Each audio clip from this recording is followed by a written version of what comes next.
علیکم ورحمۃ اللہ وبرکاتہ۔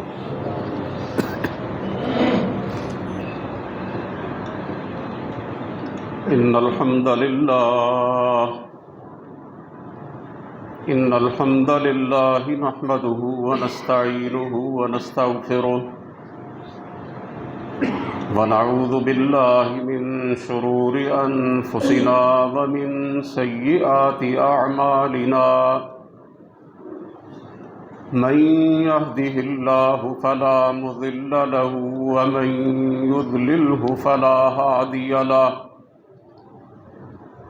وأشهد أن لا إله إلا الله وحده لا شريك له، وأشهد أن محمدا عبده ورسوله، أما بعد فإن خير الحديث كتاب الله، وخير الهدي هدي محمد صلى الله تعالى عليه وسلم، وشر الأمور محدثاتها وكل محدثة بدعة وكل بدعة ضلالة وكل ضلالة في النار۔ رب اشرح لي صدري ويسر لي أمري واحلل عقدة من لساني يفقهوا قولي۔ أعوذ بالله السميع العليم من الشيطان الرجيم، بسم الله الرحمن الرحيم، يمحق الله الربا ويربي الصدقات والله لا يحب كل كفار أثيم۔ سب تعریفیں اللہ رب العالمین کے لیے ہیں، بے شمار درود و سلام نبی اقدس حضرت محمد الرسول اللہ صلی اللہ علیہ وآلہ وسلم کی ذات گرامی پر، آپ کی آل طاہرہ اور آپ کے صحابہ اکرام پر، اور قیامت تک آپ کی فرما برداری کرنے والے ہر مسلمان پر اللہ کی کروڑوں رحمتیں ہوں۔ حضرات محترم،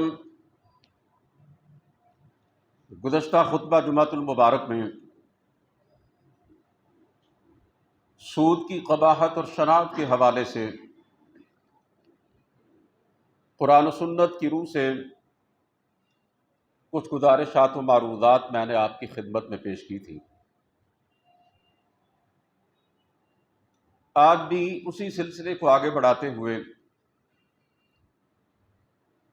چند باتیں آپ کے سامنے رکھنا چاہتا ہوں۔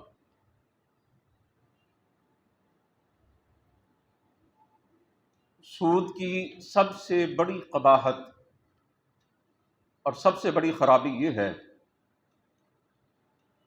کہ اس کی وجہ سے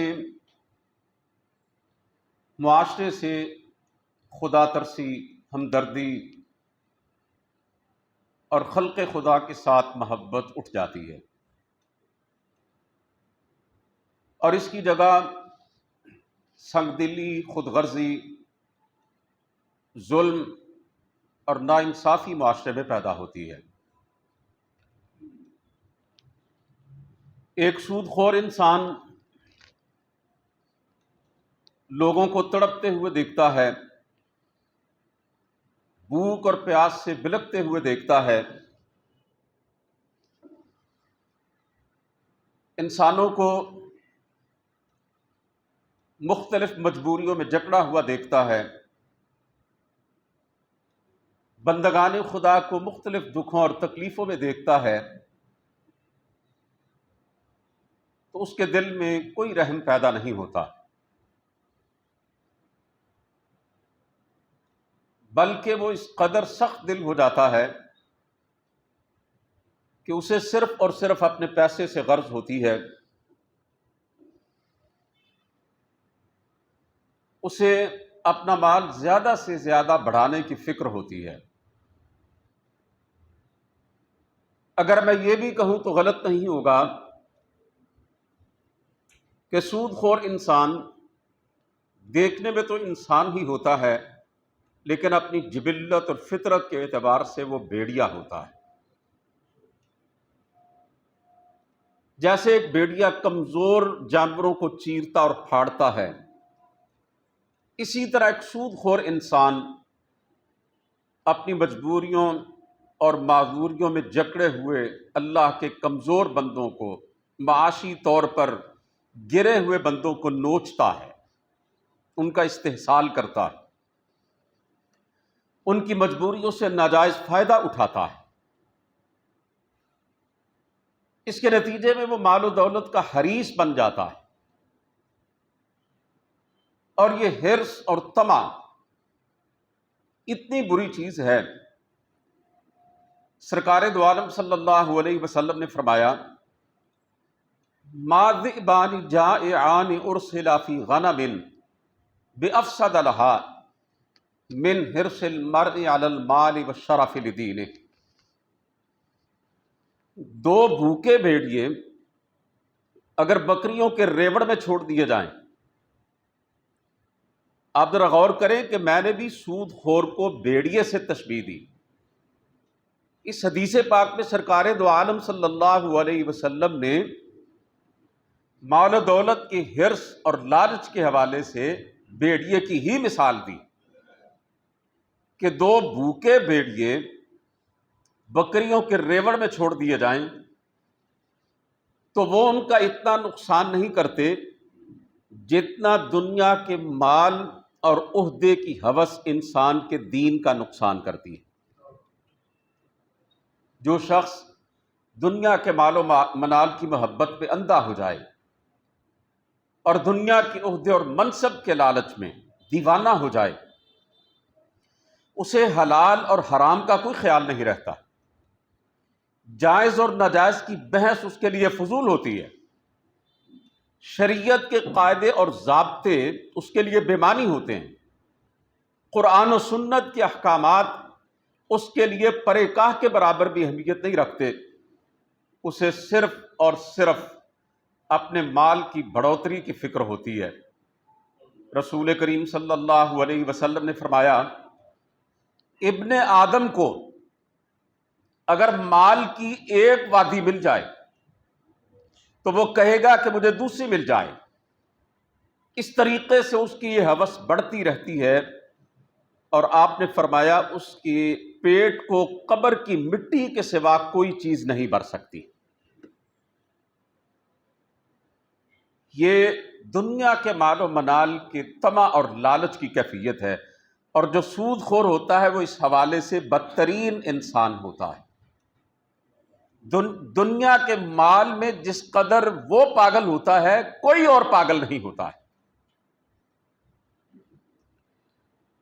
حالانکہ دین اسلام نے اپنے ماننے والوں کو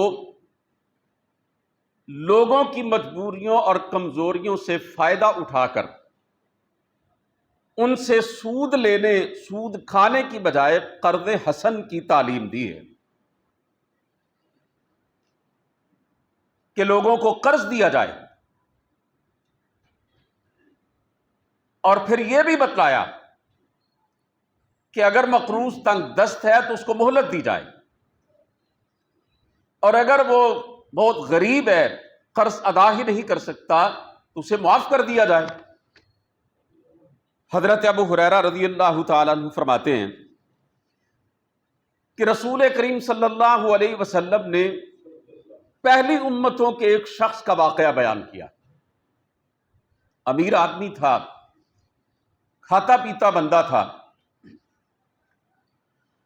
وہ تنگ دست لوگوں کو قرض دیا کرتا اور اپنے نوکروں سے کہتا کہ جب قرض وصول کرنے کا وقت آئے تو خوشحال آدمی سے قرض لے لینا اور اگر کوئی مفلوق الحال آدمی ہو تو اس کو قرض معاف کر دینا۔ آپ صلی اللہ علیہ وسلم نے یہ بھی فرمایا کہ اس نے کبھی کوئی نیکی کا کام نہیں کیا تھا، بس یہی اس کا عمل تھا۔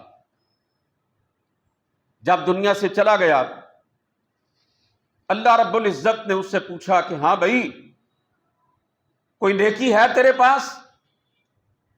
اس نے کہا یا اللہ میرے پاس کچھ بھی نہیں، میرا دامن خالی ہے اعمال حسنہ سے۔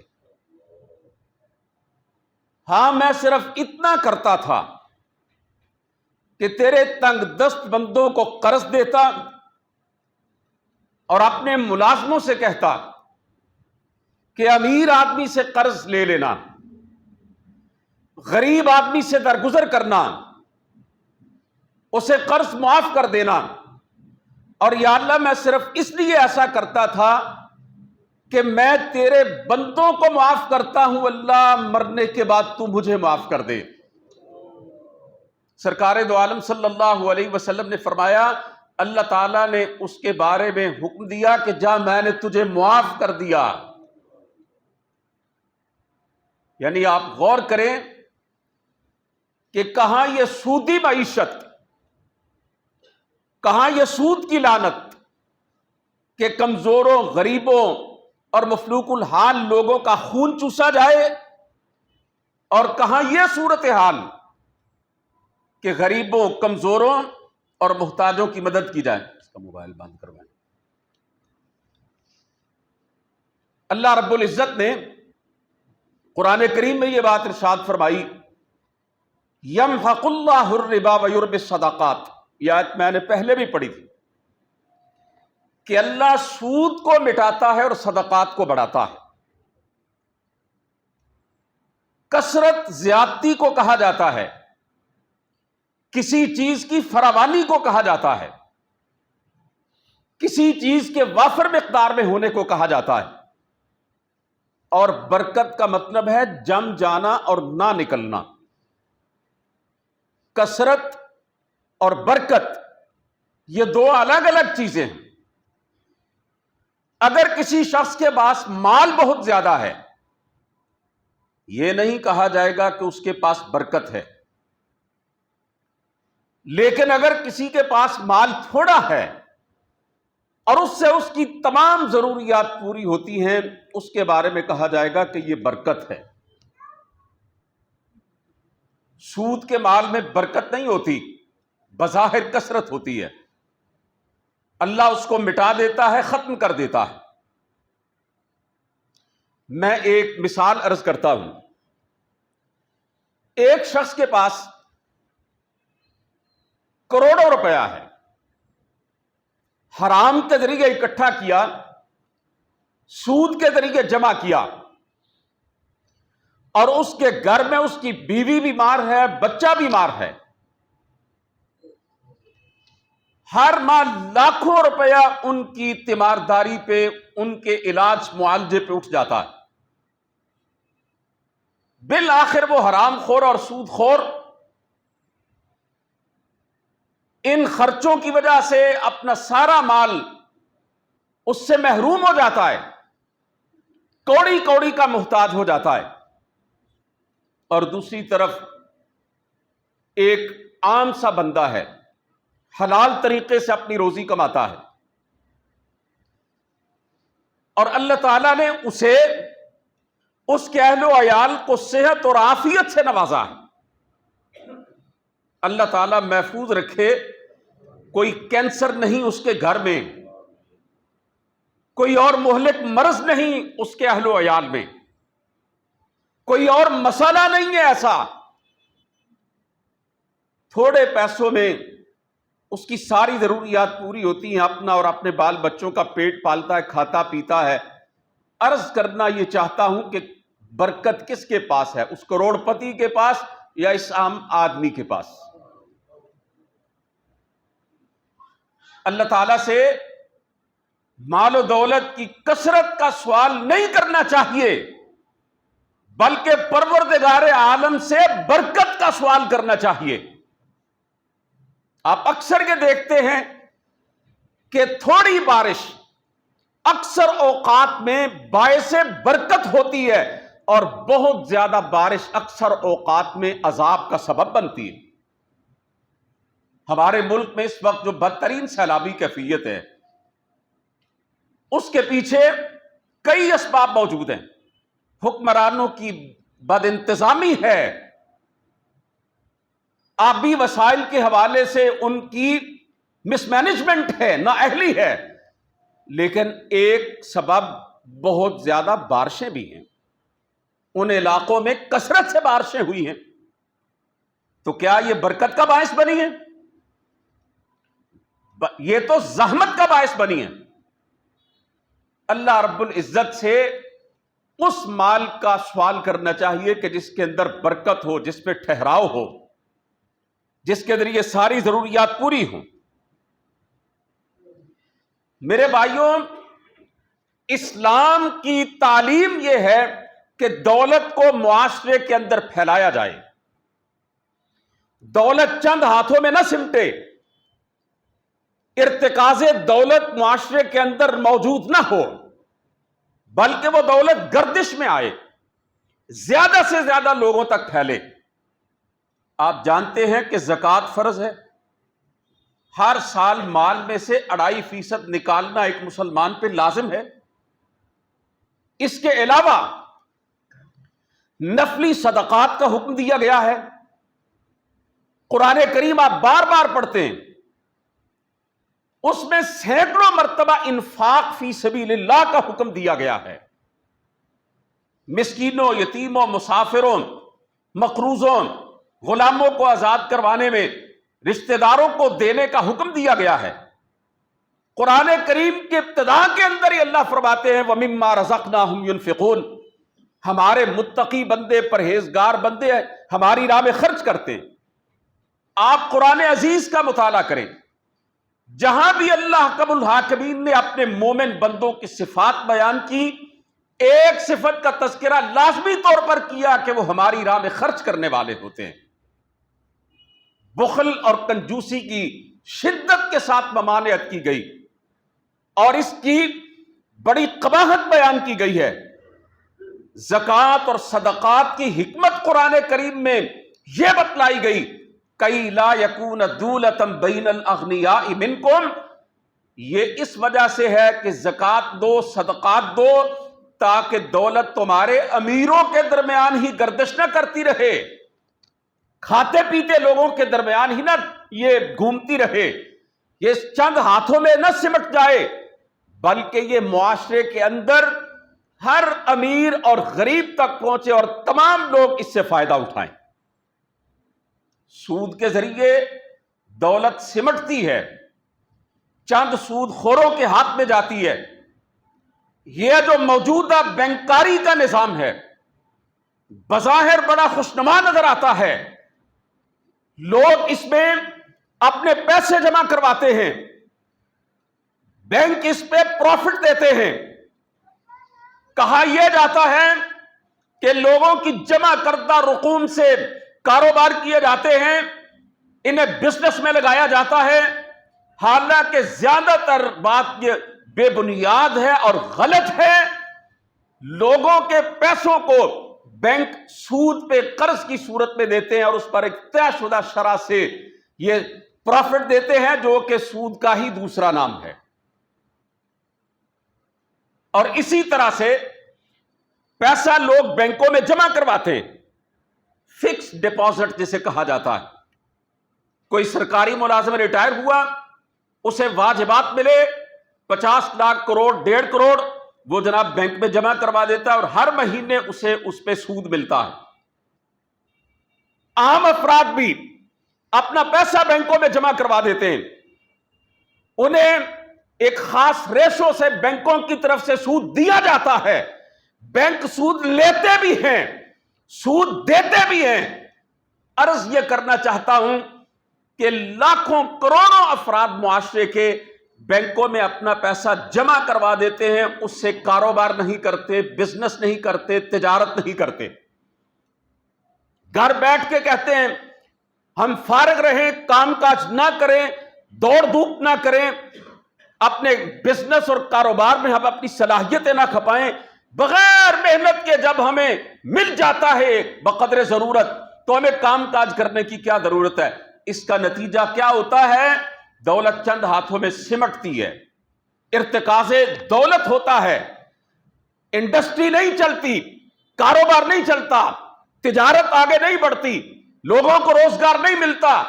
اگر اسی پیسے سے لوگ کاروبار کرنا شروع کر دیں، مثال کے طور پر مجھے چادر کی ضرورت ہے اور اس کے لیے ایک آدمی کام کاج کرتا ہے، کارخانہ لگاتا ہے، وہاں پہ مزدور آئیں گے، کپاس کی پیداوار جو ہے اس کی طلب بڑھے گی، وہ بازار میں بکتی ہے، کتنے لوگ جو ہیں وہ اس کاروبار کے ساتھ وابستہ ہوتے ہیں، اور اگر بس سود پر پیسہ جو ہے وہ دے دیا جائے اور کاروبار کوئی نہ کیا جائے تو معاشرے کے اندر ایک ایسا وقت آتا ہے کہ پھر بے برکتی پھیل جاتی ہے، بے روزگاری پھیل جاتی ہے، دولت چند ہاتھوں میں سمٹ جاتی ہے۔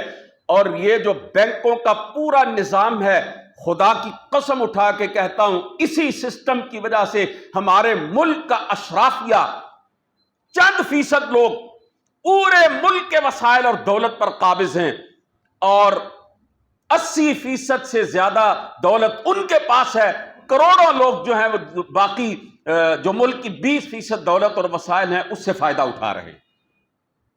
حضرت اقبال نے بینکاری نظام کے بارے میں یہی تو کہا تھا، ظاہر میں تجارت ہے، حقیقت میں جوا ہے، سود ایک کا لاکھوں کے لیے مرگ مفادات۔ اس بینکاری نظام کے ذریعے نتیجہ یہ نکل رہا ہے کہ دیکھنے میں ایک تجارت اور کاروبار ہے، حقیقت میں جوا ہے۔ جوئے میں ایک جیت جاتا ہے، باقی سارے ہار جاتے ہیں، ایک کو پیسہ مل جاتا ہے، باقی سارے محروم ہو جاتے ہیں۔ ایسے ہی ہوتا ہے، اور کہتے ہیں ایک کا فائدہ ہوتا ہے اور لاکھوں آدمیوں کا نقصان ہوتا ہے۔ اس لیے میرے عزیزو، قرآن کریم نے سود کو حرام قرار دیا، دولت کو گردش میں لانے کی بات کی، تجارت کا حکم دیا، کاروبار کا حکم دیا۔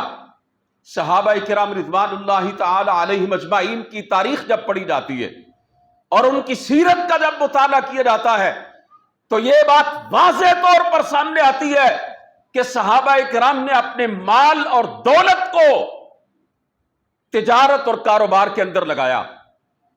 سود کے حوالے سے وہ اتنے حساس تھے، کبھی اس کا تصور بھی اپنے ذہنوں میں لے کر نہ آئے۔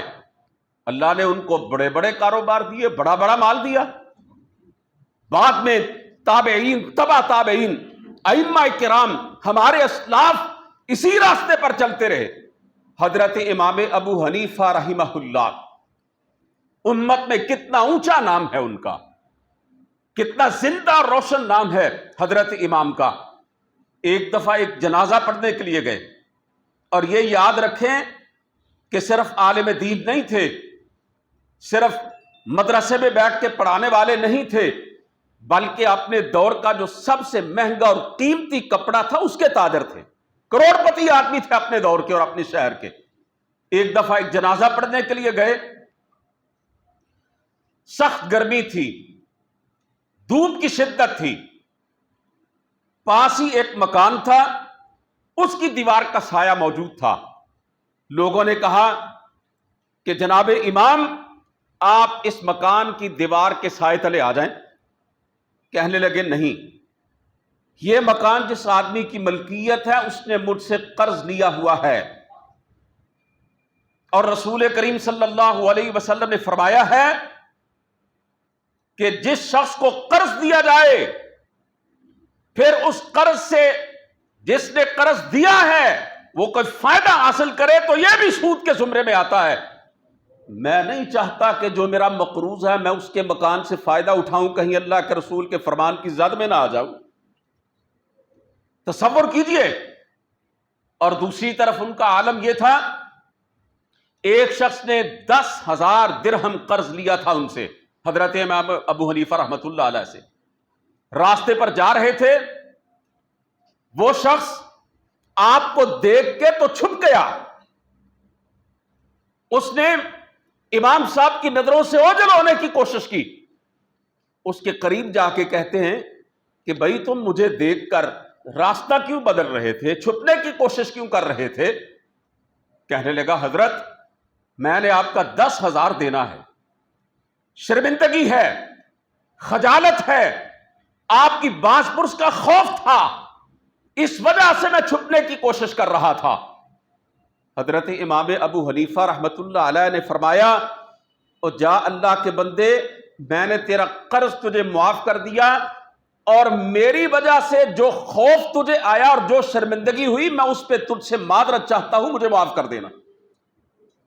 دین اسلام نے تو اپنے ماننے والوں کو یہ تعلیم دی ہے، ہمارے اسلاف کا تو یہ طریقہ تھا۔ آج ہمارے ملک میں یہ جو بڑھتا چڑھتا سود ہے، اور معاشرے کے اندر یہ جو آپ کو قطار در قطار ہر شہر کی سڑکوں پر سودی رقمیں دینے والے ادارے بنتے چلے نظر آ رہے ہیں، جو کہ کھمبیوں کی طرح زمین سے اگتے چلے آ رہے ہیں، ان کی وجہ سے ہمارے معاشرے میں نمود و نمائش کا جذبہ بڑھ رہا ہے، ضروریات سے آگے بڑھ کر تعیشات کے حصول کا جذبہ پروان چڑھ رہا ہے۔ ان کی وجہ سے معاشرے کے اندر حسد پیدا ہو رہا ہے، ان کی وجہ سے لوگ مال و دولت کے حصول میں جائز ناجائز طریقے سے آگے بڑھنے کی کوشش کر رہے ہیں۔ کسی کا مکان ٹوٹا ہوا ہے، وہ تھوڑا سا پریشان ہے، دوسرا اس سے کہتا ہے کیوں پریشان ہو، سود پہ قرضہ لے لو، ایک کال کرو اپنے موبائل سے، خود بخود تمہارے پاس فلاں بینک کے ملازم آ جائیں گے اور تجھے اتنا قرض دے دیں گے کہ تو اپنا مکان بنا لے گا، اور آہستہ آہستہ محنت کر کے اس قرض کو اتارتے رہنا۔ ایسا مکان گھر نہیں ہوگا بلکہ جہنم کا ٹکڑا ہوگا جو انسان خود اپنے لیے بنائے گا۔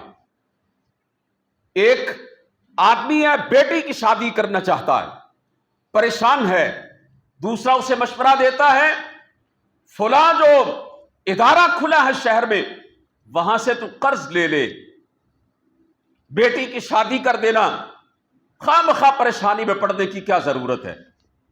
وہ جناب سود میں ملوث ہو جاتا ہے۔ ایک شخص کو گاڑی کی ضرورت ہے، پیسے نہیں ہے کہ گاڑی خرید سکے، دوست مشورہ دیتے ہیں فلاں بینک سے سودی رقم لے لو، اس سے اتنا قرضہ لے لو۔ علی ھذا القیاس مختلف طریقوں سے شیطان نے اپنے ایجنٹ معاشرے میں چھوڑ رکھے ہیں، اور وہ لوگوں کو اللہ اور اس کے رسول کے خلاف جنگ پہ آمادہ کر رہے ہیں۔ فلاں جگہ پہ پلاٹ بک رہے ہیں، جاؤ وہ خرید لو، وہاں پہ انویسٹمنٹ کر لو، سودی قرضہ لے کر اپنے کاروبار کو آگے بڑھاؤ، 2-3 سال کے بعد پلاٹ بڑا مہنگا ہو جائے گا، پھر اس کو بیچ لینا، بڑا منافع ہوگا۔ فائلیں بکتی ہیں، کاغذات بکتے ہیں، پلاٹ ہوتے نہیں ہیں، ہوا کے اندر ہی سودے کر دیے جاتے ہیں۔ میں پوچھنا یہ چاہتا ہوں، زمین موجود نہیں ہے، پلاٹ موجود نہیں ہے، پراپرٹی موجود نہیں ہے، فائلوں کے بیچنے کا کیا تک بنتا ہے؟ کسی کو پتہ نہیں ہے میرا پلاٹ کہاں ہے، اور ہے بھی یا نہیں۔ اکثر اوقات فراڈ ہوتا ہے، یہ اسکیمیں فلاپ ہو جاتی ہیں، لوگ دھوکہ کرتے ہیں۔ یہ قطعاً جائز کاروبار نہیں ہے فائلوں کا لینا اور دینا، اس میں حرام کی پکی آمیزش موجود ہے۔ عرض یہ کرنا چاہتا ہوں، ہم ضروریات سے آسائشات کی طرف اور تعیشات کی طرف آتے جا رہے ہیں۔ کسی کے پاس چھوٹی گاڑی ہے، کام چل رہا ہے، لیکن رشتہ دار کے پاس بڑی اور چمکتی دمکتی گاڑی ہے، ہضم نہیں ہو رہی، حسد ہے دل میں، وہ جناب سود پہ قرض لیتا ہے یا بینک سے لیز پہ گاڑی لیتا ہے اور رشتہ داروں کو دکھاتا ہے تمہارے پاس یہ گاڑی ہے، میں نے تم سے نیا ماڈل جو ہے وہ لے لیا ہے۔ معاشرے کے اندر سود کی وجہ سے جرائم پیدا ہو رہے ہیں، سود کی بنا پر کاروبار رکتا ہے، سرمایہ ایک جگہ پہ چند ہاتھوں میں اکٹھا ہوتا ہے، کاروبار نہیں چلتے، لوگ بے روزگار ہوتے ہیں۔ کبھی آپ نے سوچا نوجوانوں کو کیا ہو گیا؟ موبائل چھینتے ہیں گلیوں میں، عورتوں سے پرس چھینتے ہیں، کانوں سے بالیاں اتار کے بھاگ جاتے ہیں، ماں بہنوں بیٹیوں کی عزتوں کا بھی خیال نہیں کرتے ہیں، چوری کرتے ہیں، ڈکیتیاں کرتے ہیں، قتل کرنے کی بھی نوبت آ جاتی ہے۔ چند پیسوں کے عوض فائرنگ کر کے موت کے گھاٹ اتار کے چلے جاتے ہیں، سرمایہ بھی لے جاتے ہیں۔ کیا سبب ہے اس کا؟ سبب اس کا یہ ہے کہ یہ سود کے جو کسی چیز کی بائی پروڈکٹ ہوتی ہے، یہ سود کے آفٹر شاکس ہیں جو ہمارے معاشرے کے اندر آئے تھے۔ سود کا بھوچال آیا ہوا ہے، یہ اس کے آفٹر شاکس ہیں۔ سود کی وجہ سے بے روزگاری ہے، اس کا نتیجہ یہ ہے کہ نوجوان تنگ آ کر جرائم کی طرف راغب ہوتے ہیں۔ آپ کیا سمجھتے ہیں کہ یہ چوری، ڈکیتی، یہ قتل، یہ اغوا اور یہ اس قسم کے جرائم یہ کوئی اچھی بات ہے؟ میں ایسے نوجوانوں کی حوصلہ افزائی کر رہا ہوں؟ قطعاً نہیں، یہ بہت بڑے گناہ ہیں، انسانیت کے خلاف جرائم ہیں، لیکن یہ سود کی وجہ سے، سود خوروں کی وجہ سے ہمارے معاشرے کے اندر پیدا ہو رہے ہیں۔ 25 لاکھ روپیہ موجود ہے، بینک سے قرض لے لو، 50 لاکھ ہو جائے گا، پھر 50 لاکھ پہ قرض لے لو، پھر 1 کروڑ روپیہ ہو جائے گا۔ کوئی ایک بینک مجھے ایسا بتلائیں کہ جو بغیر گارنٹی کے اور بغیر کچھ گروی رکھے 1 پیسہ بھی کسی کو دیتا؟ کوئی غریب جائے، کوئی ضرورت مند جائے، کوئی مسکین جائے، کوئی مزدور جائے، میں نے مکان بنانا ہے، میں نے بیٹی کی شادی کرنی ہے، مجھے فلاں ضرورت ہے، میں نے علاج معالجہ کروانا اپنے فلاں بیمار کا، حرام ہے کوئی ایک بینک بھی قرض دے۔ قرض کن کو دیا جاتا ہے؟ 1 کروڑ قرض لینا ہے، کم از کم 1 کروڑ یا اس سے زیادہ کی پراپرٹی اور زر ضمانت جس کے پاس موجود ہے اس کو قرض ملے گا۔ یعنی جو پہلے ہی پیٹ بھرے بیٹھے ہیں بینک انہی کو دیتے ہیں، جن کے پاس پہلے ہی سرمایہ ہے انہی کو مزید سرمایہ دیتے چلے جاتے ہیں۔ اس کا نتیجہ کیا ہوتا ہے؟ 25 لاکھ سے 50 لاکھ، 50 لاکھ کی ضمانت پہ 1 کروڑ، 1 کروڑ کی ضمانت پہ 2 کروڑ۔ ایسے نکمے شخص کو کچھ کرنے کی کیا ضرورت ہے؟ محنت کی کیا ضرورت ہے؟ کاروبار کی کیا ضرورت ہے؟ دھوپ چھاؤں برداشت کرنے کی کیا ضرورت ہے؟ وہ تو گھر میں بیٹھا ساہوکار اپنے پیسے کو بڑھاتا چلا جا رہا ہے، بڑھاتا چلا جا رہا ہے۔ اب آئیے اللہ کے رسول صلی اللہ علیہ وسلم نے کیا فرمایا، ذرا یہ بھی سن لیجئے کہ سود خور کا جو پیٹ بھرتا ہی نہیں ہے آخرت میں کس طرح بھرے گا۔ میرے پیارے پیغمبر علیہ السلام نے معراج کی رات جو مشاہدات کیے، جو جنت اور جہنم کا نظارہ کیا، آپ نے اللہ کے عذابات کے کچھ مناظر ہمارے سامنے پیش کیے۔ فرمایا میں نے ایک شخص کو دیکھا، اس کا پیٹ بہت بڑا تھا، کمرے کی طرح تھا، اور اس میں سانپ بھرے ہوئے تھے، باہر سے نظر آ رہے تھے۔ میں نے پوچھا یہ کون ہے؟ عرض کیا گیا اللہ کے رسول یہ سود خور ہے۔ پیٹ پھر اس طرح بھرتا ہے۔ آپ نے دوسرا مشاہدہ بیان کیا کہ میں بیت المقدس میں گیا، بیت اللہ سے مسجد اقصی تک گیا، پھر وہاں سے کچھ آگے بڑھا تو میں نے دیکھا ایک خون کا دریا ہے اور اس کے اندر ایک شخص تیر رہا ہے۔ دریا کے دوسرے کنارے کی طرف اس نے جانا ہے، دوسرے کنارے پر ایک شخص پتھر لیے کھڑا ہے۔ جب وہ شخص اس کے پاس آتا ہے تو وہ اس کے منہ پہ پتھر مار مار کر اسے پیچھے موڑ دیتا، وہ پھر جاتا ہے، اس کے ساتھ پھر یہی سلوک ہوتا ہے۔ مسلسل آپ نے فرمایا اس کے ساتھ یہی رویہ روا رکھا جا رہا ہے۔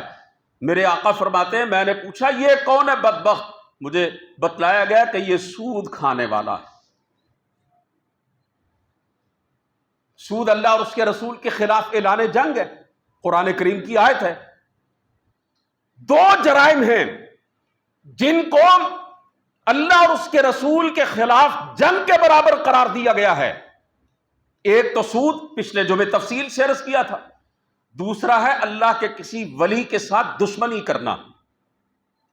حدیث پاک کا آخری جملہ یہ ہے من عاد لی ولیا فقد آذنتہ بالحرب۔ حدیث قدسی ہے، اللہ ارشاد فرماتے ہیں جس نے میرے کسی ولی سے دشمنی رکھی میری طرف سے اس کے خلاف اعلان جنگ ہے۔ اور پوری حدیث پاک سنیے، ایمان تازہ ہو جائے گا۔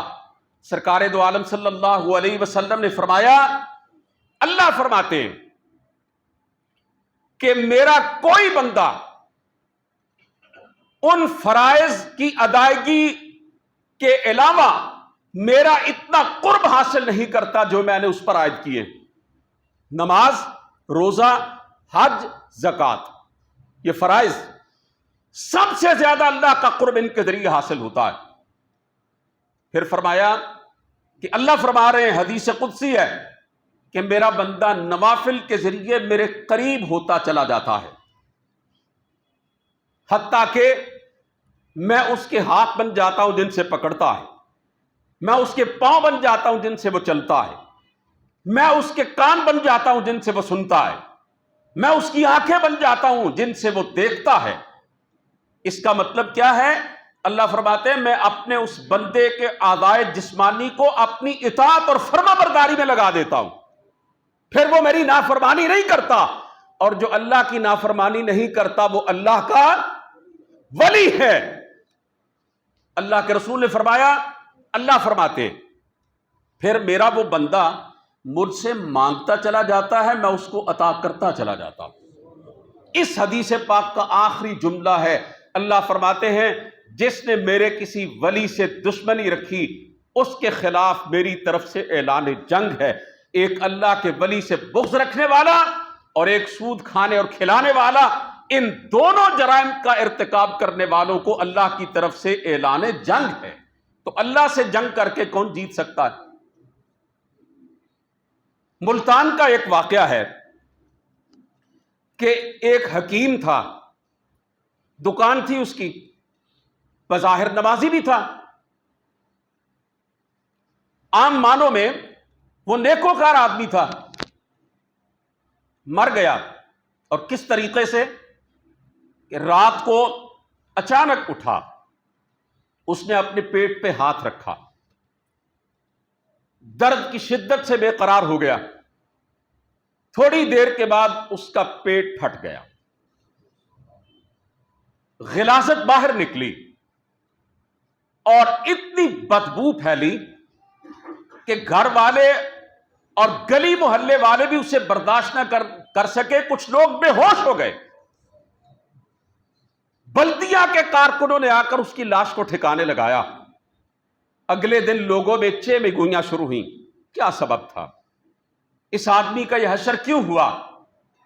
بالآخر ایک شخص نے بتلایا کہ یہ حکیم صاحب سود لیا کرتے تھے، لوگوں کو سود پہ پیسے دیا کرتے تھے، اور کل کی ہی بات ہے ایک غریب اور مجبور عورت جو سود پر قرض ادا کرنے کی طاقت نہیں رکھتی تھی، سود دینے کی استطاعت نہیں رکھتی تھی، قرض تو دور کی بات، اس نے معذرت کی، اس نے کہا کہ مجھے مہلت دے دو، لیکن اس حکیم نے بجائے مہلت دینے کے اس غریب عورت کی بے عزتی کی اور گالیاں دے کر اس کو نکال دیا۔ اس نے بد دعا کر دی، یہ اس بد دعا کا نتیجہ معلوم ہوتا ہے۔ میں نے ابتدا میں عرض کیا کہ سود خور کی فطرت بگڑ جاتی ہے، اس کی جبلت خراب ہو جاتی ہے، وہ دیکھنے میں انسان ہوتا ہے لیکن اس کے اندر سے انسانیت رخصت ہو جاتی ہے، وہ لوگوں کی مجبوریوں سے ناجائز فائدہ اٹھا کر بھیڑیا بن جاتا ہے۔ برکت اللہ تعالیٰ نے سود کے مال میں نہیں رکھی ہے، حلال اور جائز کمائی کے اندر اللہ نے برکت رکھی ہے۔ آپ ذرا غور کریں، کتیا ایک سال میں کتنے بچے جنتی ہے؟ کبھی آپ نے اس کے ریوڑ نہیں دیکھے ہوں گے، لیکن گائے، بھینس، بھیڑ، بکری، ان کے ریوڑوں کے ریوڑ موجود ہیں، حالانکہ ہر روز ذبح کیا جاتا ہے۔ عید الاضحیٰ کے موقع پر، حج کے موقع پر کروڑوں کی تعداد میں صرف سعودی عرب کے اندر جانور ذبح کیے جاتے ہیں، لیکن ان باتوں کے باوجود آپ ان کے گلوں کے گلے دیکھتے ہیں، ریوڑوں کے ریوڑ دیکھتے ہیں، گروہوں کے گروہ دیکھتے ہیں، کتیا کے بچوں کو کوئی ذبح نہیں کرتا، حرام ہے، کوئی کھانے کے لیے تیار نہیں ہوتا۔ اس سے پتہ نہیں چلتا کہ برکت کیسے ہوتی ہے۔ حلال میں، جائز میں، اللہ اور اس کے رسول کے حکم کے مطابق اگر مال حاصل کیا جائے تو دولت، برکت اس کے اندر ہوتی ہے۔ عزیزان محترم، رسول مقبول صلی اللہ علیہ وسلم نے اپنے صحابہ کرام کی تربیت اس نہج پر کی تھی کہ وہ انسانیت کے پیکر تھے، وہ ہمدرد تھے لوگوں کے، وہ خدمت خلق کے نمونے تھے۔ ابھی آپ نے دیکھا نا کہ سیلاب آیا ہوا ہے، تو چیزیں کتنی مہنگی ہو چکی ہیں۔ بعض لوگوں نے ذخیرہ اندوزی بھی کرنا شروع کر دیے کہ ریٹ ابھی بہت بڑھیں گے، مارکیٹ میں قلت ہو جائے گی ان چیزوں کی، پھر منہ مانگے داموں ان کو لیں گے۔ سود خور کی فطرت بھی کچھ ایسی ہی ہوتی ہے۔ ایک دفعہ مدینہ منورہ میں قحط پڑا، لوگوں کو کھانے پینے کے لیے اناج دستیاب نہ ہو سکا، لوگ فاقوں مرنے لگے، اور میرے پیارے پیغمبر علیہ الصلوۃ والسلام کے ایک تربیت یافتہ جانباز کا 1000 اونٹوں پہ لدا ہوا قافلہ آیا، غلے اور اناج کی برمار ہو گئی۔ مدینے کے تاجر بھاگے بھاگے گئے حضرت عثمان غنی رضی اللہ تعالیٰ عنہ کے پاس، کہنے لگے عثمان کتنا نفع لینا چاہتے؟ 100 کے پیچھے 100 لے لو، 100% نفع لے لو۔ یہاں تک انہوں نے بات کی، حضرت عثمان غنی رضی اللہ تعالیٰ عنہ نے دگنا 3 گنا جتنا بھی نفع تھا یہ رد کر دیا، اور کہا مجھے ایک ایسا تاجر اس مال کی قیمت دینے کی پیشکش کر رہا ہے جس کا کوئی اندازہ ہی نہیں ہے، وہ کہتا ہے منہ مانگا مجھ سے لے لو، کم از کم 10 گنا اور زیادہ کی انتہا کوئی نہیں ہے۔ تاجر نے پوچھا وہ کون ہے؟ کہنے لگے وہ میرا رب ہے، جس نے اپنے قرآن میں یہ اعلان کیا ہے مثل الذین ينفقون اموالهم فی سبیل اللہ کمثل حبۃ انبتت 7 سنابل فی کل سنبلۃ 100 حبۃ واللہ یضاعف لمن یشاء۔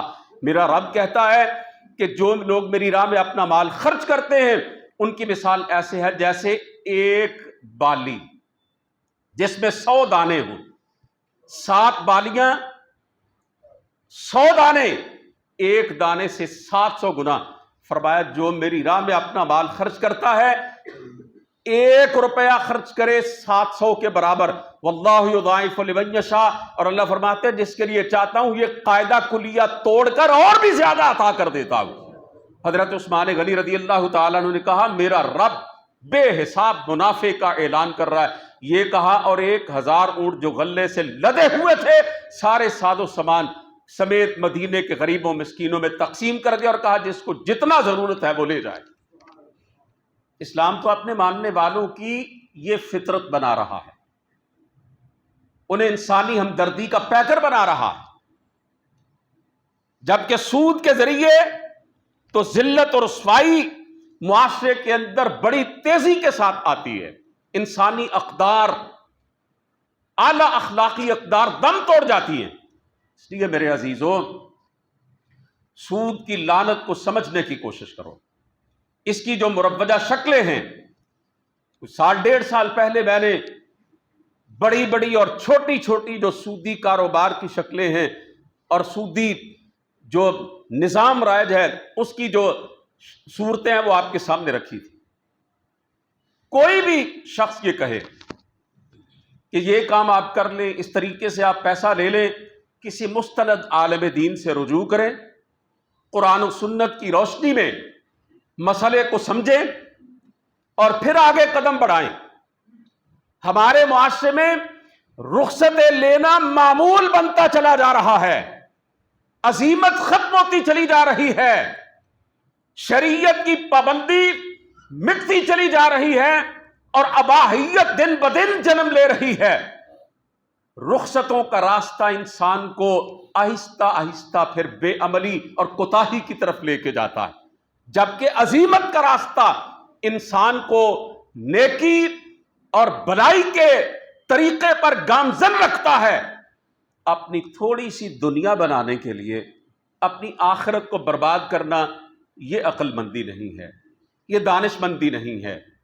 کئی اللہ کے بندے آج بھی ایسے موجود ہیں جنہوں نے اپنے عمل سے اور اپنے کردار سے یہ ثابت کیا، انہیں سودی پیسے کی، سودی کاروبار کی پیشکش ہوئی، بغیر کوئی پیسہ لگائے ہوئی، انہوں نے کروڑوں روپے اپنے جوتے کی نوک پہ رکھے لیکن اپنی آخرت کو خراب نہیں ہونے دیا۔ ہمارے معاشرے کے اندر یہ سود افریت کی طرح پھیل رہا ہے۔ اور یہ معاشرے کی رگوں کے اندر خون کی طرح دوڑنے لگا ہے۔ رسول مقبول صلی اللہ علیہ وسلم نے ایک زمانے کے بارے میں بتلایا تھا، 1450 سال پہلے آپ نے آگاہ کیا تھا، ایک وقت ایسا آئے گا کہ کوئی شخص سود سے بچ نہیں سکے گا، اگر سود سے بچ گیا تو سود کے دھوئیں سے محفوظ نہیں رہ سکے گا۔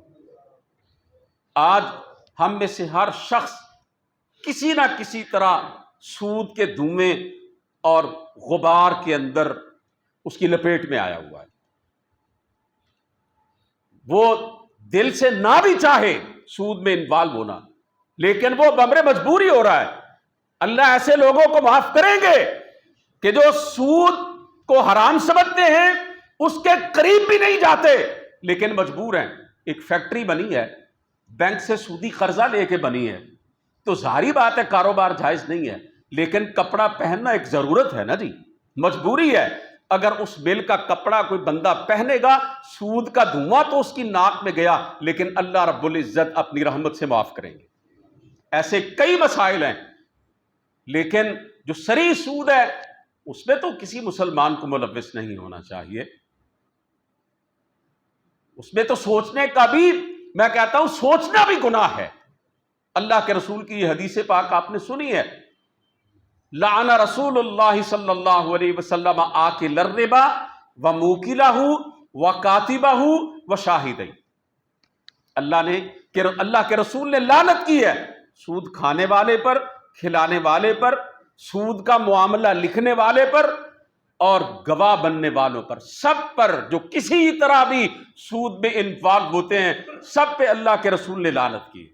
اس لیے میں نے کئی نوجوانوں سے کہا جو پڑھے لکھے ہیں، بینکوں میں ملازمت کرتے ہیں، سودی معاملات کو لکھتے تو ہیں نا، انہیں چاہیے کہ کوئی اور جائز ملازمت تلاش کرے۔ بہتر یہی ہے کہ سودی اداروں اور سودی بینکوں سے وہ ملازمت سے سبکدوش ہوں، کوئی جائز اور حلال ملازمت تلاش کرے، اللہ پہ توکل کرے۔ والذین جاہدوا فینا لنہدینہم سبلنا۔ اللہ اپنا قاعدہ بیان کرتے ہیں قرآن کریم میں، جو ہمارے راستے میں کوشش کرتا ہے، جد و جہد کرتا ہے، ہماری رضا کے لیے نیکی کے راستے پر آگے بڑھتا ہے، ہم اس کے لیے راستے آسان کرتے ہیں، اسے ہم سہولتیں دیتے ہیں۔ ایک حدیث پاک سنا کر میں اپنی بات کو ختم کرتا ہوں۔ اللہ کے رسول صلی اللہ علیہ وسلم نے فرمایا کہ میں اپنی امت کے ان لوگوں کو جانتا ہوں جن کی نیکیاں تہامہ کے پہاڑوں کی طرح روشن ہیں، بہت زیادہ نیکیاں ہیں، لیکن روز قیامت ان کی ساری نیکیاں اللہ رب العزت ہوا میں اڑا دیں گے، کوئی اجر نہیں ملے گا، کوئی ثواب نہیں ملے گا، ساری زندگی کی کمائی برباد۔